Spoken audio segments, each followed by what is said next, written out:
Good evenings. So I'll wait a second.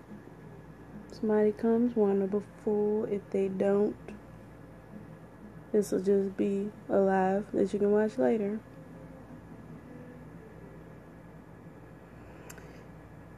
Hello, Nikki. And hey, Mama Stevens.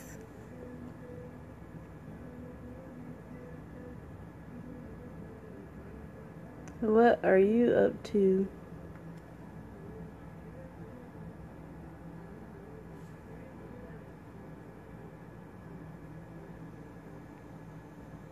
Guess I'm wait like 30 more seconds-ish.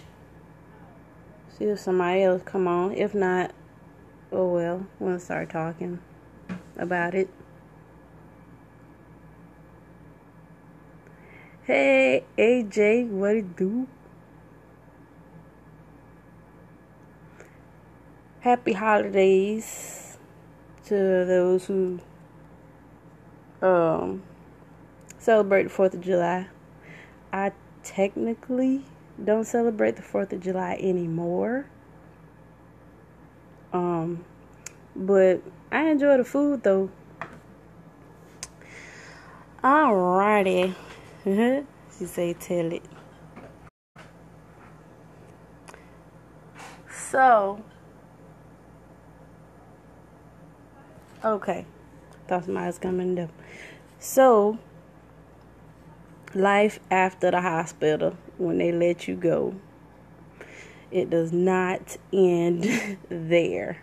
Of course, they make sure you have decent mobility. At least you can move around some when they let you out. But I still had bandages on when they let me out. And, yeah, it was pretty much, try to get back to, or get used to regular life again, which is pretty difficult because even though the burns and the scars heal, you will never forget what happened. So it's not just physical healing, it's mental and emotional healing as well. You go through night sweats, can't sleep sometimes, mood changes, being around people gets really tough. Going in public is really tough. So, a lot happened very quickly in a short amount of time.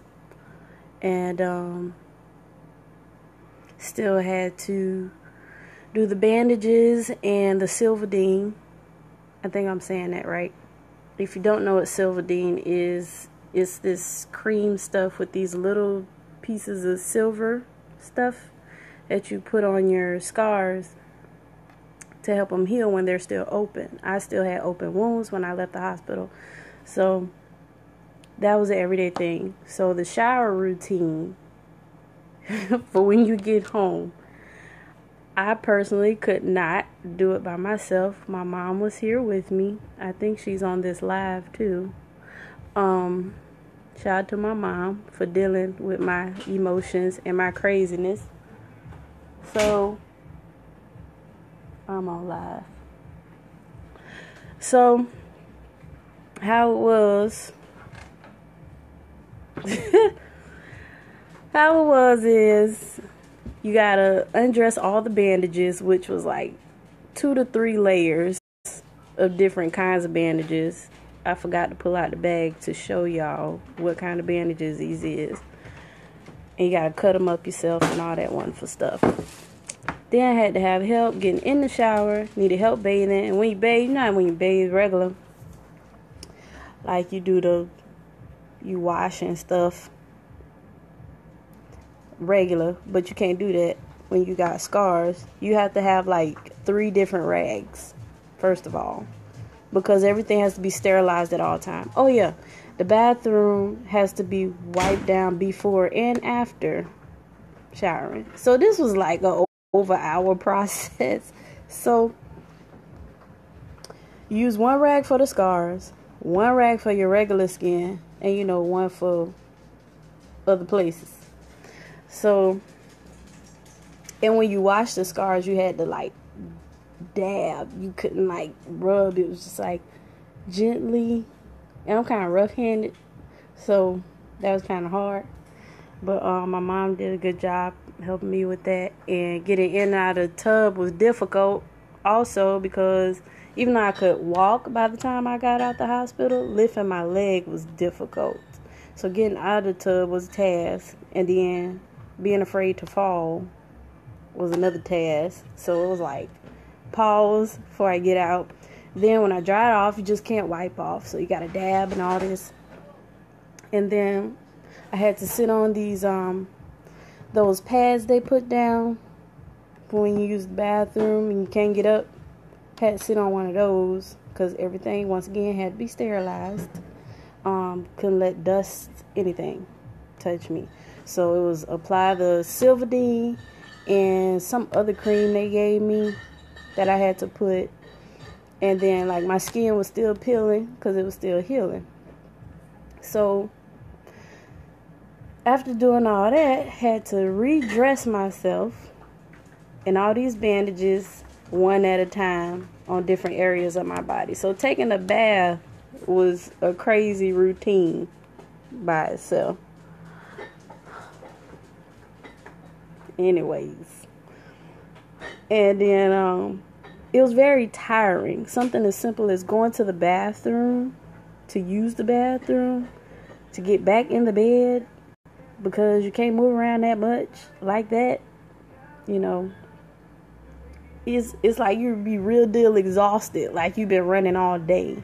Like, that's how bad. So,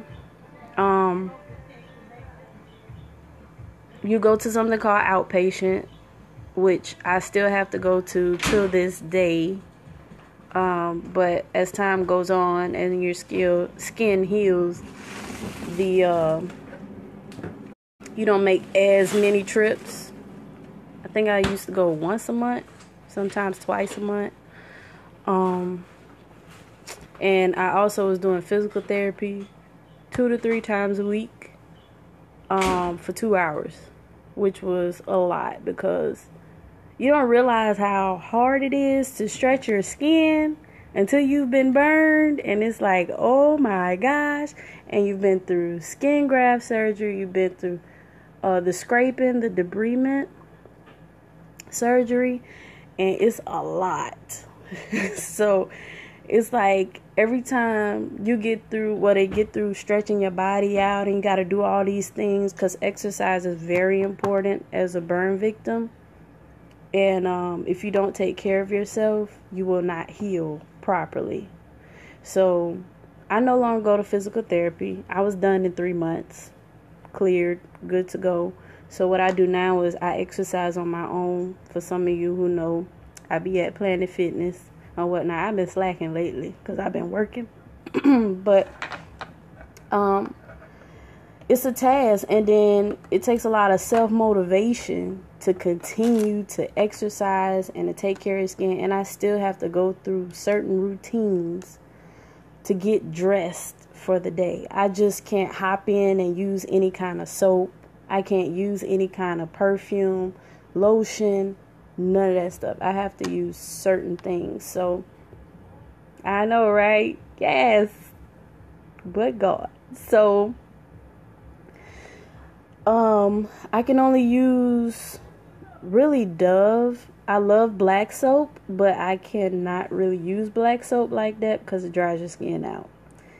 And I have skin grafts, so the skin grafts get dried out a lot quicker than regular skin. Skin grafts need extra care than regular skin. And also with skin grafts, some people know, some people may not, that you don't have pores anymore where your skin grafts are. So you don't sweat. You don't sweat out of your skin grafts. So your body trying to figure out what's going on, where it could go. So you sweat like double time. For me, it's my back. and like the portions of my stomach that don't have skin grafts. So like,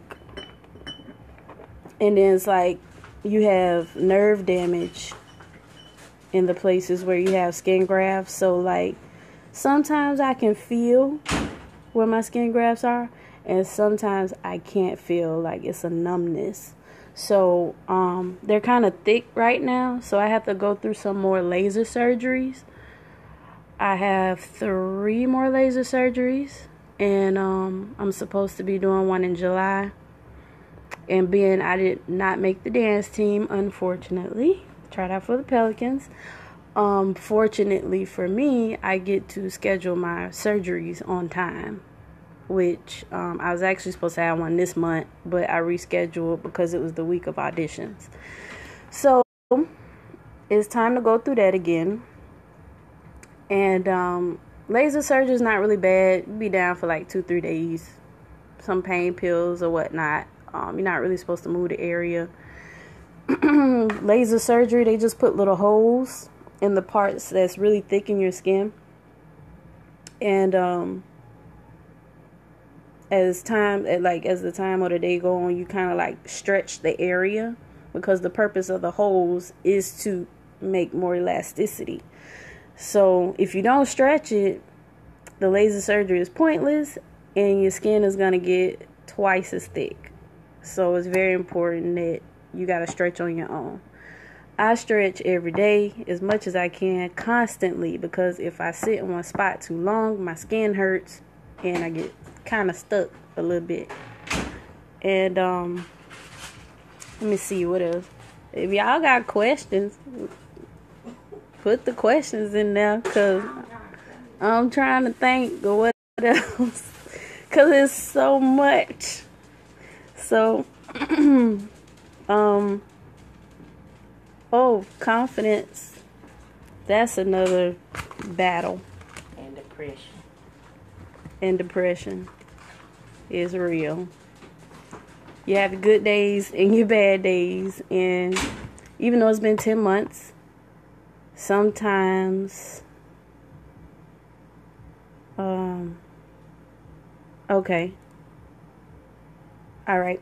Right after I say this, sometimes I forget that I've got burned. So when I wake up and I stretch and I look at my arms, I kind of freak out a little bit. I be like, oh snap, like that's my skin. Until however it heals, this is what I got to look at every single day and deal with every single day. And if you see me in person, I would prefer, most burn victims that I know of would prefer you ask us what happened versus staring. That is so rude. Find the right word for it. Rude, in my opinion, when when somebody stares. Like, yeah, okay, we know something looks different, but we would rather you ask the story. Like, when people ask me, I be so happy. I be like, oh, I don't mind talking about it, because some people think, you're sensitive because of what happened. But the more you talk about it, the easier it gets. So, how my burn situation happened, back in August last year, if somebody asked for it. I'm talking about life after the hospital. So, back in August, I'm not going to give out any personal names. So, I'm going to say a friend and baby girl. So, I was cooking. I fried some catfish and made some sides and stuff. I was getting ready to go to work. And, regular day. Make some dinner, eat real quick, head out the door, right? So I get through cooking, and I did not want to leave the grease on the stove because there was a kid in the apartment. Didn't want an accident happening with her. And I was on the phone with Dee Dee. For those, I think most of you know who Dee Dee is. And But I had an earpiece in though. I ain't had a phone up to my ear. My phone was in my pocket. So after I got through cooking, I let the grease sit for a second, but not long enough to where it was all the way cool.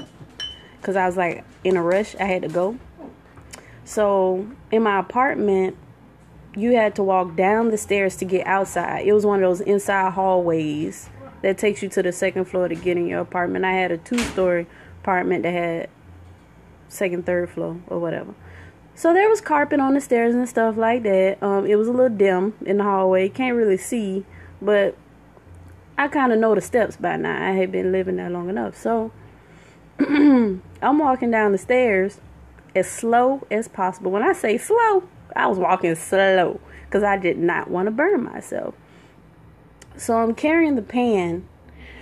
I get to the second or the last step, and all of a sudden, it's like something invisible tripped me because I didn't trip over anything. I slipped backwards, and my right leg went underneath me, so my ankle bent, and I fell backwards on the stairs. So my back and my head hit the stairs, and the pot was in this hand, which is why this arm is so bad. And the pot went flying, which means the grease went flying, and I'm lying on my back, and everything happened so fast. By the time I looked up, I saw the grease coming, and it got me from head to toe. Both eyes, my face, chest, everything. On the front of my body. I had on a t-shirt, underclothes, and shorts. And I had shoes on, but how hard I fell, the shoes came off my feet. That's how hard the fall was. So, at the bottom where the door is, there's tile once the carpet is over from the stairs. So I'm dreaming. This is not happening. That's all I kept thinking to myself. I'm dreaming, and my face, I'm dreaming. This is not happening. So I tried to get up. I'm hollering, y'all. Not screaming, but hollering like real bad. So I tried to get up. I can laugh now. I tried to get up and go up the stairs. I ain't have no shoes on. And y'all, grease is slippery, but it seemed like it's more slippery when it's hot. And I slipped again, a second time. So this time I fell on my face on the stairs, which is how my foot got burned, because my foot hit the grease. So I'm calling baby girl name to come help me. My phone fell in the grease and everything. I was able, my adrenaline was pumping. I was able to manage to get my phone out of the grease, and I couldn't get up, so I crawled up the stairs. And skin sizzling. I hear my body cooking. So I'm hollering the little girl name, and telling her to call 911. And surprisingly, she was 10 years old. Surprisingly, I thought she was gonna freak out, but she kept her composure pretty good. So she did what I asked, and as I was crawling up the stairs, I started ripping my shirt off. I ripped my bottoms off, but I could not get my, I had a sports bra on. Victoria's Secret, shout out to them, because that bra saved my life. Y'all, I would have been way worse if it wasn't for that Victoria's Secret bra.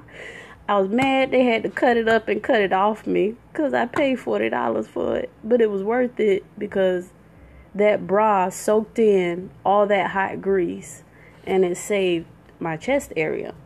So, hey, Jana Banana.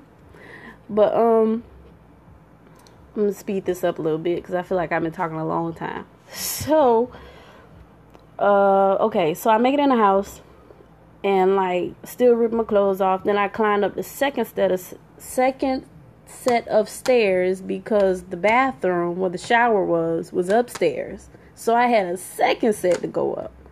So at this point, I'm feeling my face, trying to see if my skin came off my face. I ain't realize what was happening on the rest of my body. And then hung up, called my friend back, hung up with my friend to call 911. She called 911 too.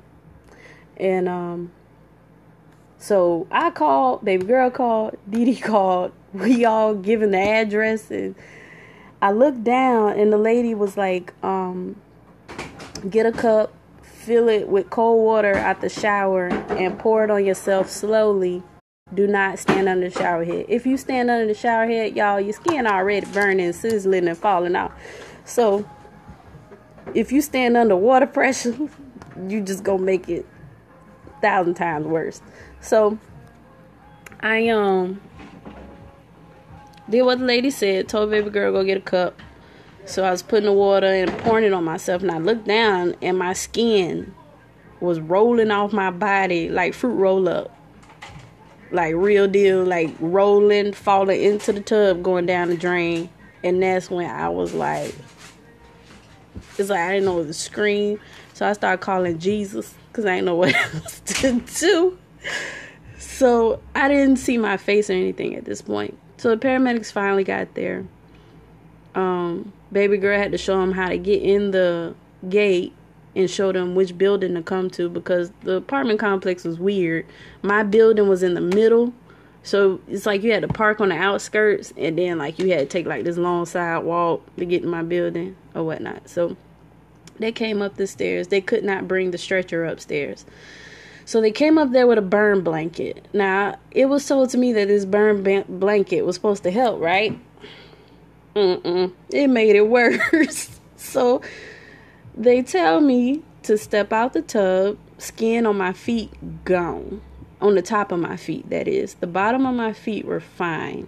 It was the top of my feet. So I'm standing there. It's like, I think it was like 5 paramedics. And I'm looking like, oh my gosh, everybody sees my birthday suit. But at the same time, I was like, oh well, because I need help.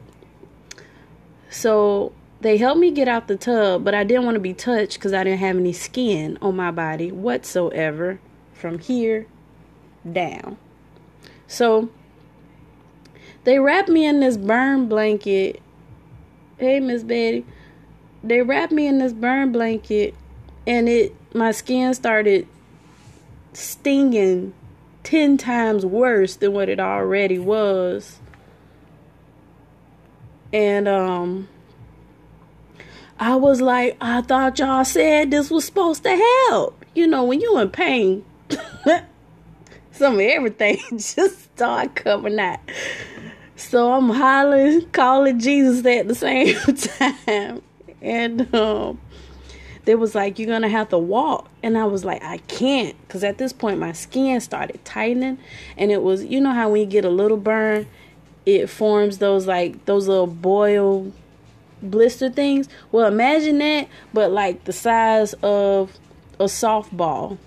I had a bunch of those forming all over my body, fluid just building up real fast, and I started swelling like a balloon. Even my face had swelled up by this point. So I'm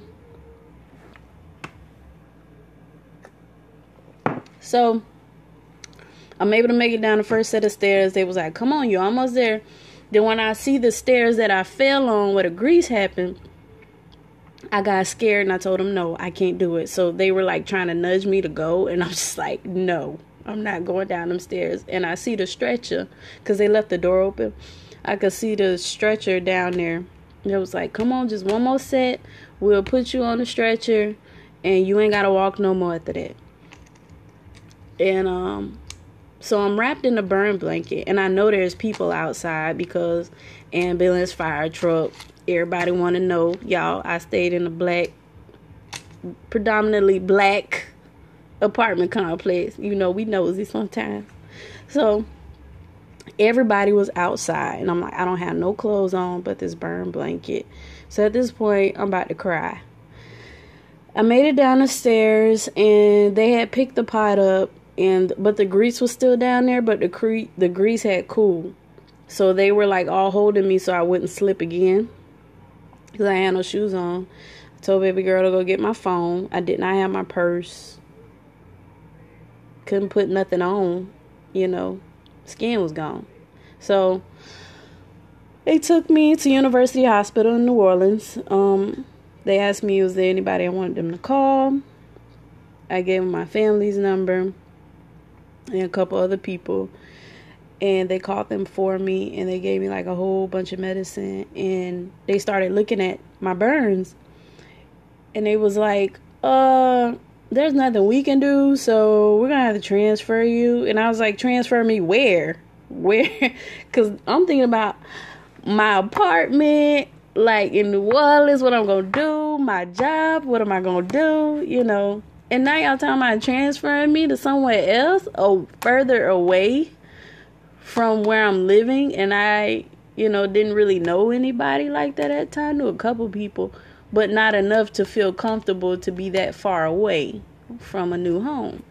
So they transferred me to Baton Rouge General in Baton Rouge in the middle of the night. They gave me so much medicine.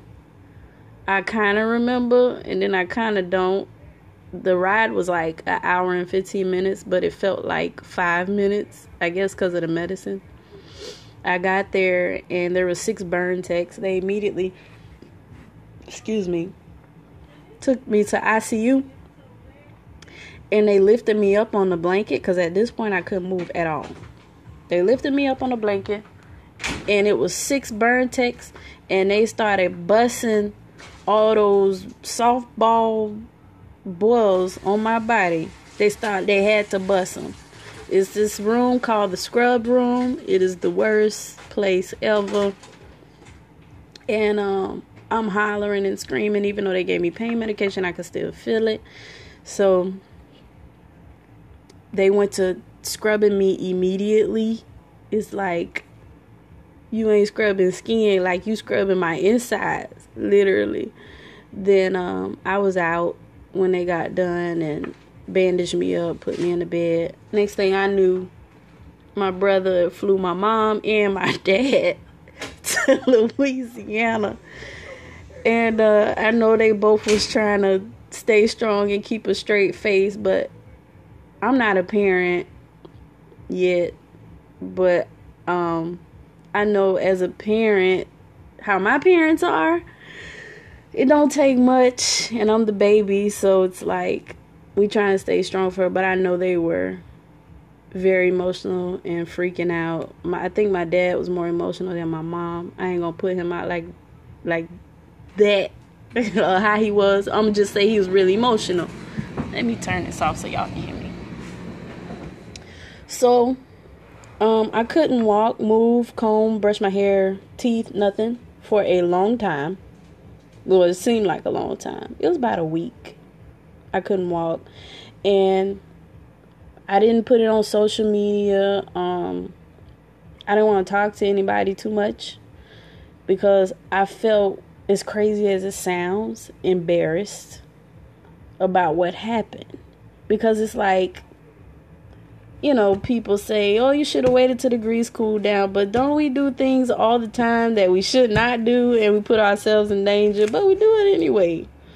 And, I really wasn't thinking that was going to happen. I mean, who does? So, had to learn how to walk again while in the hospital, move my arms, like lifting my hands. Even something as simple as this, I could not do. It's like you stuck like this. And then with the surgeries and everything, I was bedridden. So I couldn't get up and use the bathroom. So you can imagine how that situation went. I ain't going to go into detail. But it was funny. I can laugh at it now. I felt so bad for the nurses. It was fussy. And I was loopy a lot of the times, because I think I was, if I had to guess how many pills I was on a day, including the vitamins they had to give me for my skin, I would say 20 pills a day that I was taking. And then they let me go after a month. I recovered super quick. And they thought they were going to have to skin graft more parts of my body, but my body started healing up so amazingly.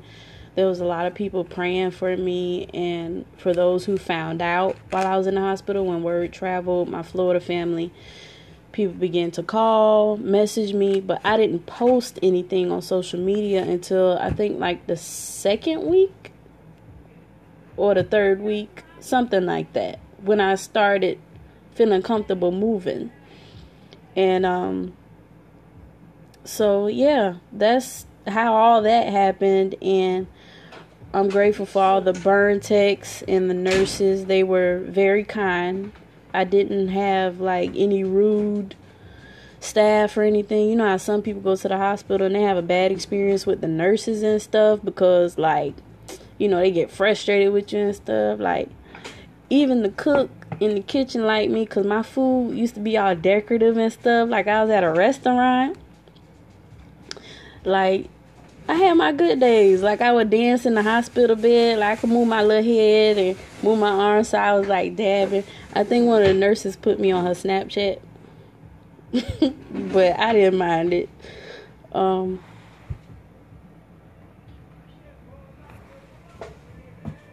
guess in the drawer somewhere. So, how would I encourage someone? I would say, don't stay down too long. What I mean by down, like depressed, because like it takes over you, whether you want it to or not. I don't care how strong you are. Something about getting burned just really sucks the life out of you. So I would say, stay encouraged. Keep your head up as much as you can. It's okay to cry. It's okay to get upset. Just don't stay there. I would not recommend surrounding yourself with people until you are comfortable. Don't let nobody tell you when you comfortable to be around people. You know when you should be comfortable to be around people, because as a burn victim, that's a lot.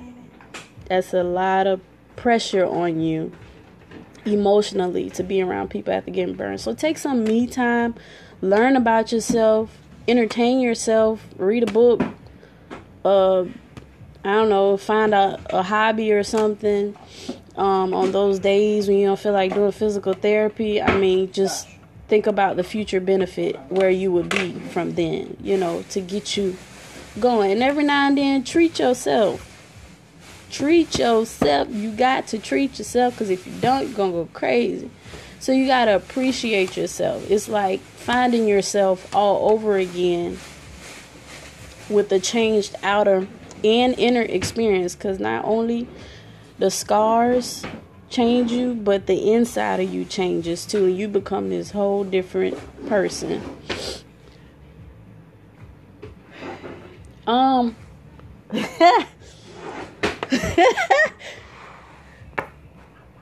It's in the refrigerator.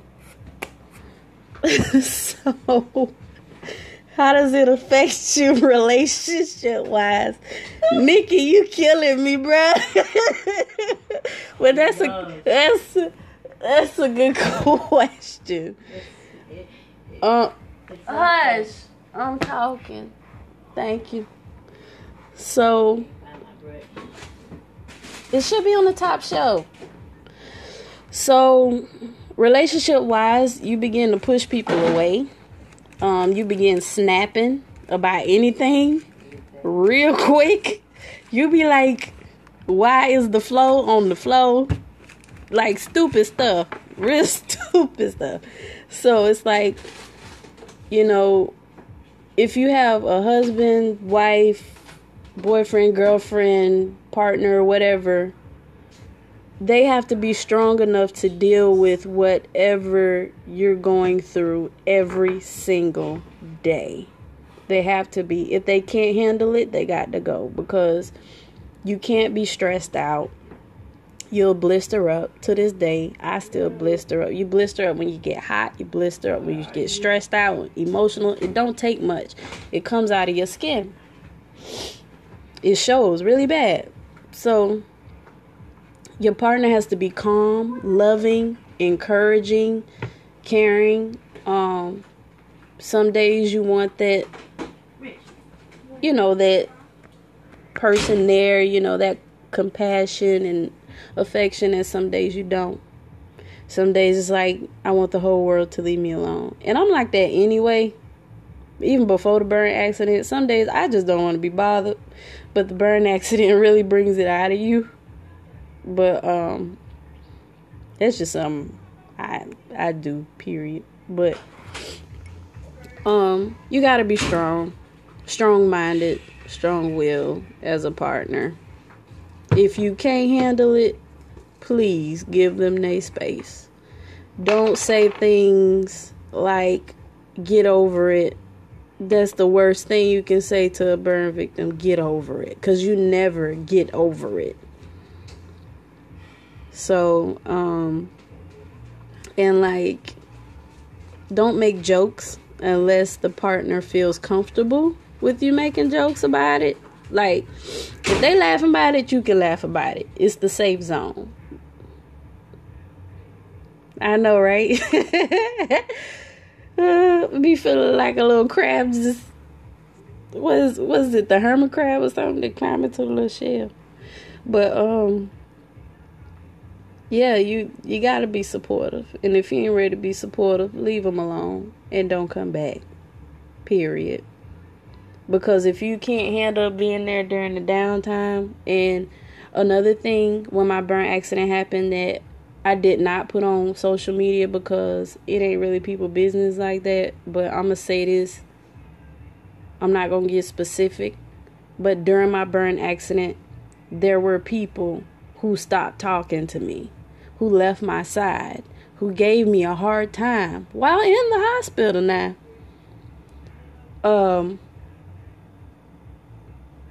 There was something that happened with my apartment while I was not there.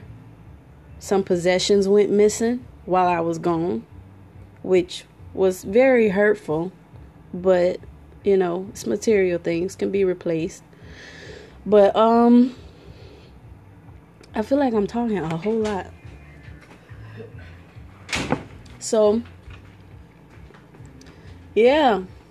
If y'all got any more questions or want to know some other things, my inbox is open. You can message me. If you know a burn victim and you need advice, or you just want an outlook from somebody who's ready to talk about it and deal with it, I can give you what I can based off my experience. I don't know everything, but I can help with advice, because sometimes some people don't know how to deal with a traumatic situation like that. And you pretty much gotta walk on eggshells with people who's been through something like that. And you're welcome. And my cousin recommended I make this as a YouTube video. I don't know if I could take this Facebook Live and put it on YouTube. If I can, somebody please tell me how to do it, because it's a whole lot to say, to re-record and put it on YouTube. But I'm starting to feel comfortable enough to talk about it more and give more advice and things like that. So that's pretty much it, y'all. I'm still healing. Excuse the background, but I'm not gonna show. I got burned in some areas that I can't show you, because that's, private, personal. But this was the 3rd degree area, which is, you see how the skin's closing up. And for those, you can go look at my pictures and you can see like how bad it was. And this is the other area. I still have to get surgery on this arm, the laser surgery I talked about earlier. So yeah, that's that. And I gotta wear compression garments, which, y'all, it's like, I'm in Louisiana, it's hot. Like, it's hot in Florida, it's hot up here too. And those compression garments make you sweat. So I don't wear them all the time. But they told me it's okay to wear them as needed, and I can get back to regular life. So I am dancing again. They say I can go swimming, just stay moisturized. I still got to wear sunscreen and all that stuff. So it's still a problem. I can't use, I miss Bath and Body Works. I can't use their lotions no more. I can't use nothing that has alcohol in it. So I have to use like raw cocoa butter, Pond's, Ponds. That is good for burns. That was recommended to me by a store clerk. You can get it at the Dollar General. It works wonders. It works, to me, in my opinion, better than cocoa butter. So if you know a burn victim and they're struggling to find something that works for them, recommend Pond's. And it smells good and it's very affordable. I think mine was like $3 something. And like I gotta put it all on my body so it lasts a long time. And the cocoa butter stick is good. The 100% cocoa butter, you're gonna be walking around smelling like chocolate, but it's okay. You need it to heal. Can't use baby lotion and stuff like that, because any ounce of alcohol in moisturizer will dry the skin up. So as far as soaps, Dove works the best for me. Because it gets you clean and it keeps your skin moisturized. And I think they also said, the doctor told me, Ivory soap is also good for you. But don't use Dial. Only time you use Dial is if you're about to have surgery. They recommend you use Dial because they antibacterial soap. But read the ingredients. A burn victim that needs help, their doctor ain't giving them good instructions. They're not good at researching stuff. Cocoa butter, raw, 100%. Pond's. Dove soap is good after the wounds have closed. The wounds are still open. They in bandages. Dial soap. The hospital gave me some stuff to come home with that was like non-scented or something, and I used that too, but I use Dial most of the time, and now I'm on Dove. So yeah, excuse me, sorry y'all, I keep burping, but yeah, that's pretty much it. This is a life process to the day you die. Like nothing's the same. Your routine is different, and wearing certain clothes aggravates your skin. So it's a process. It's a lot. So if you see a burn victim, show them love, encourage them. If they don't want to be touched, leave them alone. Pretty much. So that's it. I think I done talked myself to death, so I know I talked y'all to death. But I hope this video was helpful and this information was helpful to you. So yeah, y'all have a wonderful evening. Enjoy your weekend. Have a safe 4th of July. Have a safe weekend. Have a safe night. Keep spreading love. Positive vibes. Your girl is out.